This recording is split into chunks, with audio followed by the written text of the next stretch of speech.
नमस्कार दोस्तों, एक बार फिर मैं doctor Sanjeev Raj Deshmukh, proprietor of doctor SRD health care, आपके सामने एक बहुत ही अच्छे टॉपिक लेकर आया हूँ। एग्ज़ाम में स्ट्रेस फ्री कैसे रहें। समझें, आजकल के संदर्भ में ऐसा देखा गया है कि मोस्टली स्टूडेंट जो हैं सो स्ट्रेस से शिकार हैं। समझें, जैसे ही एग्ज़ाम आता है उनको स्ट्रेस आ जाता है, उसके चक्कर में बहुत सारा क्वेश्चन गलती कर देते हैं, आते हुए क्वेश्चन को गलती कर देते हैं। समझे, इसी पे मैं चर्चा करूँगा कि कैसे स्ट्रेस फ्री रखें, अपने आप को एग्ज़ाम में स्ट्रेस या टेंशन फ्री किस तरह से रखें, इस पे मैं अभी चर्चा करूँगा इस वीडियो में। सबसे पहले कॉन्फिडेंस को एकदम कम नहीं होने देना, मान के चलना है, वही आएगा जो मैं जानता हूँ। मान लेना, मानने में क्या जाता है। समझे, जो आना है वो तो आएगा ही। जितना आएगा उतना ही आप अटेम्प्ट कीजिएगा, लेकिन हम अपने आप को डाउन क्यों, हम अपना मान के चलेंगे। समझें कि हमको वही क्वेश्चन आता है, वही क्वेश्चन एग्ज़ाम में आएगा जो मैं पढ़ के आया हूँ, बाहर से नहीं आएगा। पहला तो आपका कॉन्फिडेंस बिल्डअप होगा। समझे, ये सारा जितना ट्रिक बता रहे हैं आपको बीपीएससी के लिए, एसएससी के लिए, जितने भी एग्ज़ाम होते हैं कम्पिटिटिव एग्ज़ाम, उसके लिए रामबाण है। समझे, दूसरा है, पहला तो बता दिए कॉन्फिडेंस बना के रखना है, मान के चलना है कि वही आएगा जो हम पढ़ के आए हैं। समझे, दूसरा कुछ नहीं आएगा। विदेश से क्वेश्चन आएगा, यहीं से आएगा, सिलेबस से ही आएगा। आप सिलेबस पढ़ के गिवे किए हैं तो मान लीजिए कि जो वही आएगा जो आप पढ़ के जा रहे हैं। दूसरा क्या करना है, देखिए दूसरा सबसे बड़ी गलती क्या होती है, सेंटर जो है out of the city maximum time देता है। समझो, जैसे आप पटना रह रहे हैं तो आपका दिल्ली सेंटर दे दिया या कलकत्ता दे दिया, तो आप जाते हैं, तो आप कोशिश कीजिए कि रात में जो है सो प्रॉपर नींद लें और सुबह में प्रॉपर ब्रेकफास्ट लें। अगर एग्ज़ाम 11-12 बजे से रहता है तो मैक्सिमम स्टूडेंट कहता है क्या है, सुबह में कुछ खाता नहीं है। हल्का भी तो ब्रेकफास्ट ज़रूर कर लेना है। उससे क्या होगा कि आपके मन को शांति मिलेगा, एनर्जी अच्छा मिलेगा। समझे, ये सब छोटा छोटा फैक्टर बहुत काम का है, यही सब गलती के चलते रिजल्ट छूट जाता है। आपको ये चीज़ मान के चलना है कि हमको ब्रेकफास्ट ज़रूर करना है। इससे होगा क्या कि आपका पेट में जो है सो जब भोजन जाएगा तो एनर्जी आएगा, उससे आपका माइंड इरिटेट नहीं होगा, माइंड कॉन्सेंट्रेट रहेगा, कॉन्सेंट्रेटर बना रहेगा। कितना लोग का होता क्या है, प्रॉपर रिवीजन नहीं हो पाता, वो टेंशन में रह रहे, उस चीज़ को छूट गया। कोई ज़रूरी है कि उसी से सवाल पूछेगा, जो चीज़ छूट गया छूट गया। अरे आप जो पढ़ ही नहीं सकते हैं अभी, उसको क्या टेंशन लेना, मान के चलना उससे क्वेश्चन नहीं आएगा, मेरा रिवीजन प्रॉपर हो गया, जितना आप पढ़ के आए उतना ही बना के आए। समझे, अब सबसे बड़ी बात क्या है कि एग्ज़ाम पे फोकस करना।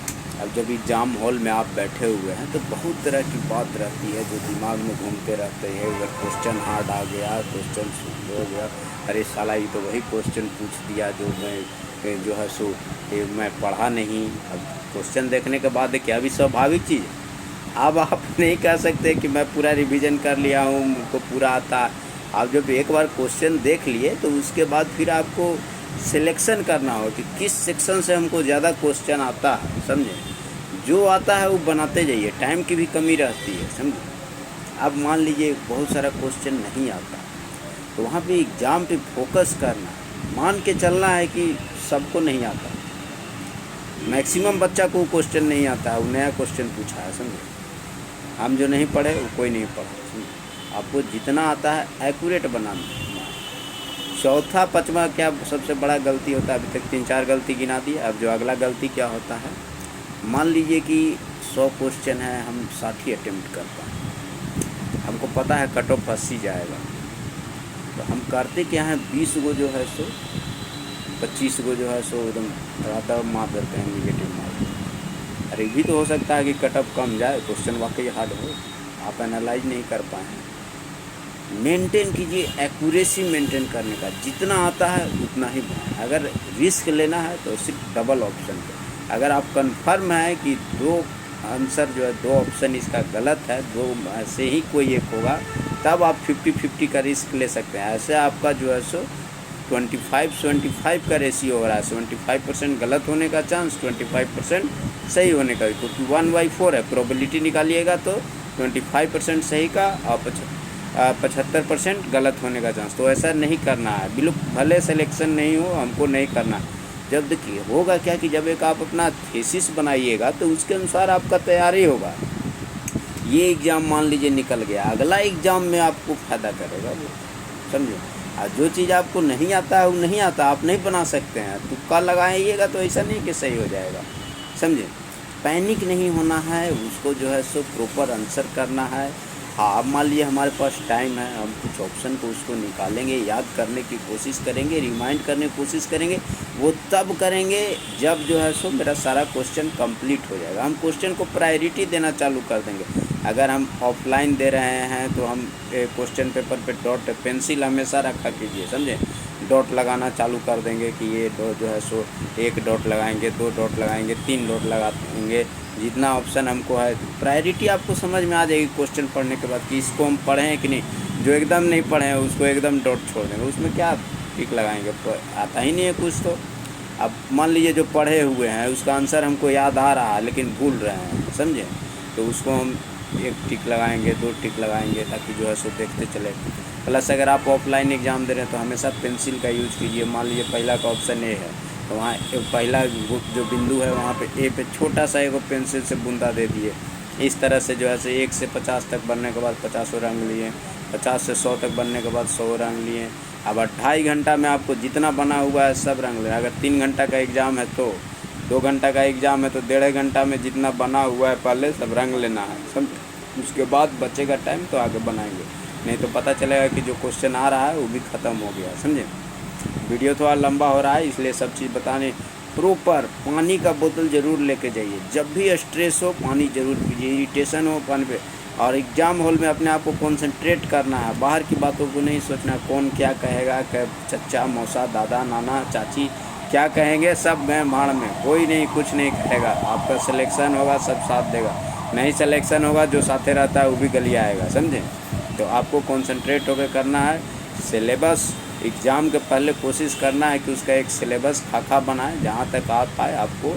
ऐसा कॉम्पिटिटिव एग्ज़ाम का कोई बहुत बड़ा सिलेबस होता है, समझे। जितना भी कॉम्पिटिटिव एग्ज़ाम है सब में कहाँ से पूछेगा कोई आइडिया नहीं होता है, लेकिन फिर भी उसका एक खाका आप तैयार कीजिए एग्ज़ाम के पहले, बहुत दिन पहले, मतलब जब आप फॉर्म भरते हैं उसी समय से उसका तैयारी शुरू कर दीजिए, समझे। खाका से उसी हिसाब से पढ़िए, कोशिश कीजिए उसका प्रीवियस ईयर का क्वेश्चन वगैरह बनाने का। इस तरह से आप स्ट्रेस फ्री रहिएगा, आप उस एग्ज़ाम से नोन हो जाइएगा, समझे। और स्ट्रेस बिल्कुल नहीं लेना, मान के चलना है कि जो हम बना रहे हैं सही है, मतलब जो हम पढ़े हैं उसी में से आए। कॉन्फिडेंस को लूज नहीं होने देना। इससे आपको देखिए होगा, ऐसा नहीं है कि हम कह दिए जो हम पढ़े हैं उसी में से आएगा। इससे एक ही फ़ायदा होगा आपको कि जो क्वेश्चन आपको याद है वो आप गलती नहीं कीजिएगा। अक्सर ऐसा देखा जाता है, अक्सर बता रहे हैं आपको, अक्सर ऐसा देखा जाता है कि आप जो क्वेश्चन जान रहे हैं वो भी गलत कर दिए, समझे। तो ये चीज़ को हमको बचना है। अरे जो नहीं आता हो तो नहीं आता है, जो हम जान रहे हैं वो क्यों गलत करें। और आप अगर 100 क्वेश्चन अटेम्प्ट करते हैं तो मैक्सिमम 80% ऐसा स्टूडेंट है उसमें जो है 100 में से 10 क्वेश्चन जानते भर में, 5 क्वेश्चन जानते भर में गलत करके आता है। मैं भी वैसा करता था, समझे। आप बिलीव नहीं कीजिएगा, हर किसी से ऐसा होता है। टॉपर लोग इसी चीज़ को कम कर लेते हैं, समझे। आप इसको रोक लिए, जानते हुए निगेटिव रोक लिए, अपना जो जान रहे हैं वो गलती रोक लिए, तो आपका सिलेक्शन पक्का हो गया। चलिए, बीपीएससी का एग्ज़ाम आने वाला है, 30 तारीख को डेट रखाया है, 30 सितंबर को। आप लोग को बहुत बहुत बधाई, और भी जिनका एग्ज़ाम है सबको बहुत बहुत बधाई। वंस अगेन डॉक्टर संजीव राज देशमुख की तरफ से आप लोग को बहुत बहुत बधाई। किसी भी तरह का काउंसलिंग को ज़रूरत हो तो आप मुझे कॉल कर सकते हैं या मैसेज कर सकते हैं। बेहतर होगा मैसेज कीजिएगा। नंबर नोट कर लीजिए 9031423618। धन्यवाद।